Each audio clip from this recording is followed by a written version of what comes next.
Manufacturers often tell us their cars don't have any competitors, trying to persuade us that their babies are so much better than the competition that there's no contest.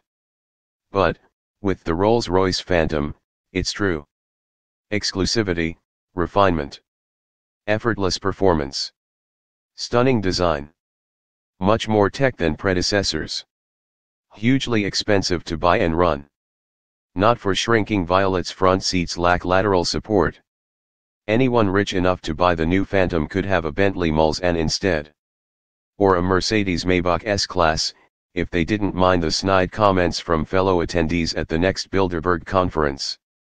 But to describe such alternatives as rivals misses the point, suggesting an either-or choice that just doesn't exist in the stratosphere where ultra-high net worth individuals hang out, people with access to more than $30 million US in liquid assets. These are guys who can scratch any itch the moment they have it, and buy anything they want, whether a car, a private jet or a work of art. Appropriately, the Phantom is a combination of all three.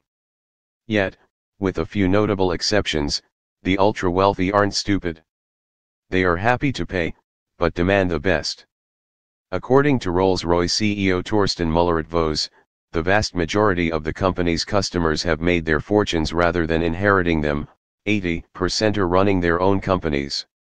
These are people who know the value of things, which is why so much effort has been spent on making the new Phantom vastly better than the previous one. Rolls has been using the Phantom name since 1925, but there have been some long gaps between some of the generations. The new 8th gen model, which we're instructed to refer to as the Phantom 8, as if it's a monarch, is relatively unusual in that it directly replaces the previous Phantom, which was the first new-era Rolls-Royce developed under BMW's ownership, and launched as long ago as 2003. The fact the old Duchess was still selling strongly after 14 years explains why much about the new car carries on where its predecessor left off. Existing owners certainly aren't going to be scared off by any radical changes.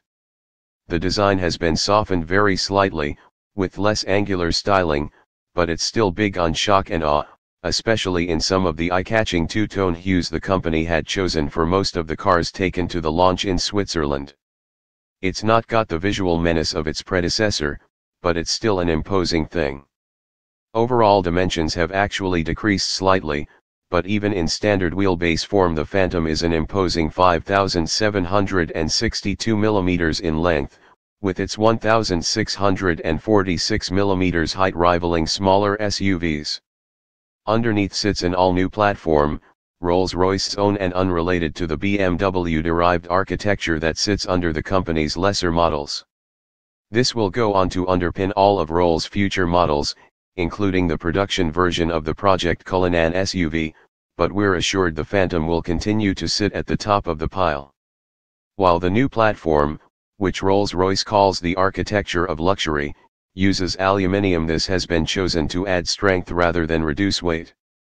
And, while the new Phantom's body shell is lighter than its predecessors, total curb weight has barely changed thanks to more standard equipment and a substantial increase in sound insulation.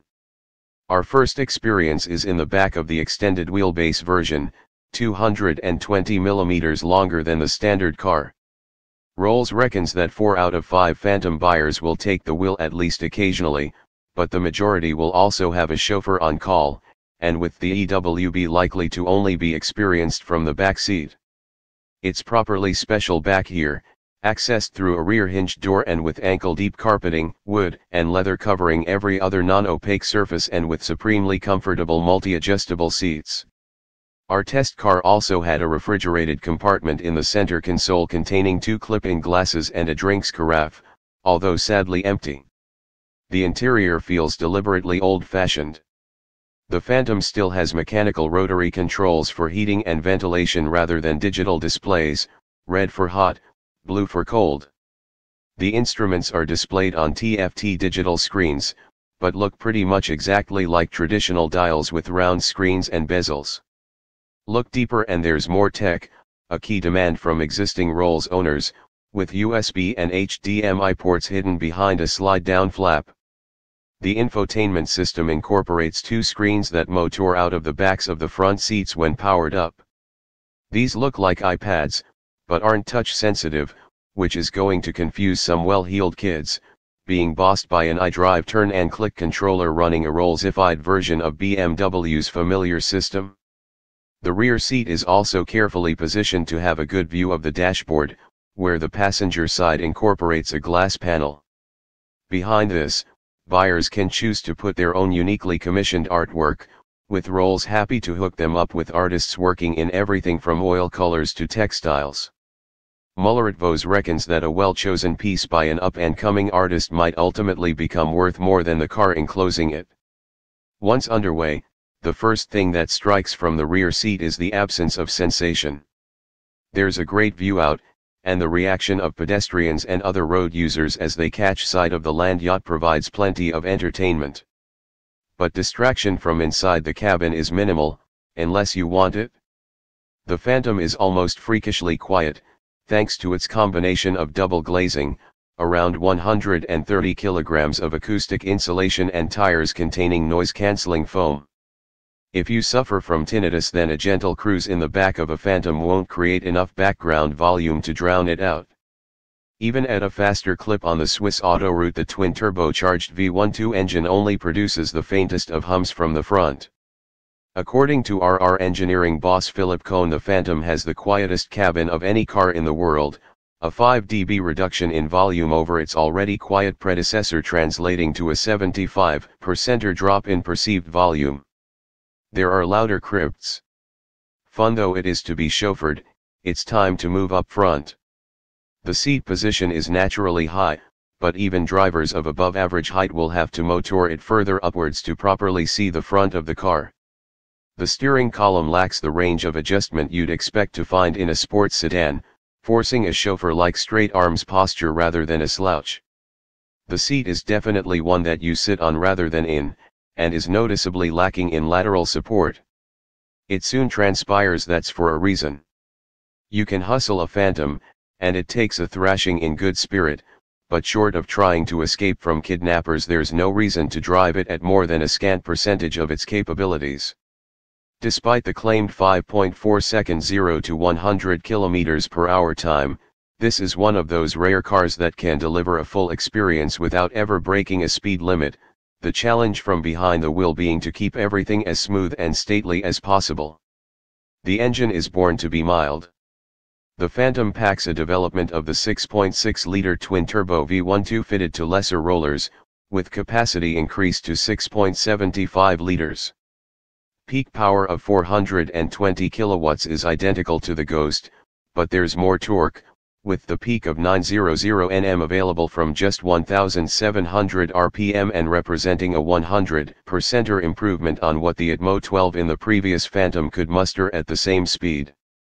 Under very gentle throttle applications, it's possible to detect the briefest of pauses as the turbos and engine internals gather momentum, but beyond that it provides effortless urge.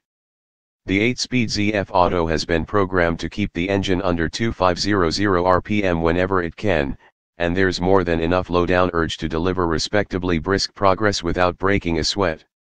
You can't tell what revs the motor is pulling anyway, as Rolls persists in fitting a power reserve gauge instead of a proper tacho. The engine note is often muted to near nothingness. The Phantom feels entirely ready to become an EV already, and it takes a hefty shove on the accelerator pedal to produce some pleasantly creamy noises from the sharp end. Even on the few rougher road surfaces that the Swiss Alps threw up, the Phantom's ride quality earns comparison with a big, soft bed. There is movement over bumps, and the Phantom feels its 2,610 kilograms curb weight when crests leave its mass briefly hanging, but body control is outstanding as the pillowy air springs and adaptive dampers, backed by an optical road reading system at speeds of up to 100 km/h, work to keep everything serene. Other dynamic tech includes active anti-roll bars to fight cornering, lean and rear wheel steering to improve maneuverability, but these do their work quietly and without calling attention to themselves. The steering is light and short on feedback, but yields impressively accurate front-end responses. Cruising stability is excellent, with the lack of noise meaning it's predictably easy to find yourself going too quickly. 180 km per hour feels like 120 in something with normal quantities of road and wind noise. While no part of the Phantom is sporting, the fundamentals are all good and clearly designed for what it's meant to do. The brake pedal is firm and gives good feedback, making it easy to modulate to a seamless stop. There is no way to manually override the gearbox and choose ratios for it, although a low button integrated into the column-mounted gear change wand switches to a more aggressive map, designed to maximize engine braking. As for the usual battery of sport modes and different dynamic settings, there are precisely none. Similarly, it does without semi-autonomous cruise control or even a stop-start system. It's nice to find a car with such self-confidence. We don't need a full comparo to know that the Phantom remains at the top of its rarefied segment. But it's more than just a plutocratic express. A day spent with it creates the strong impression that it's been engineered to a higher standard than it needed to be for the gentle duty cycle it will mostly be called to perform. That's because it's more than just a range topper, it's also a manifesto for the whole future of the Rolls-Royce brand. It might be set to cost just shy of 7 figures when the first deliveries start in here next year, and more for the extended wheelbase, but buyers aren't going to be feeling shortchanged. It might be possible to make a better luxury car, but we suspect we'll have a long wait before we see one.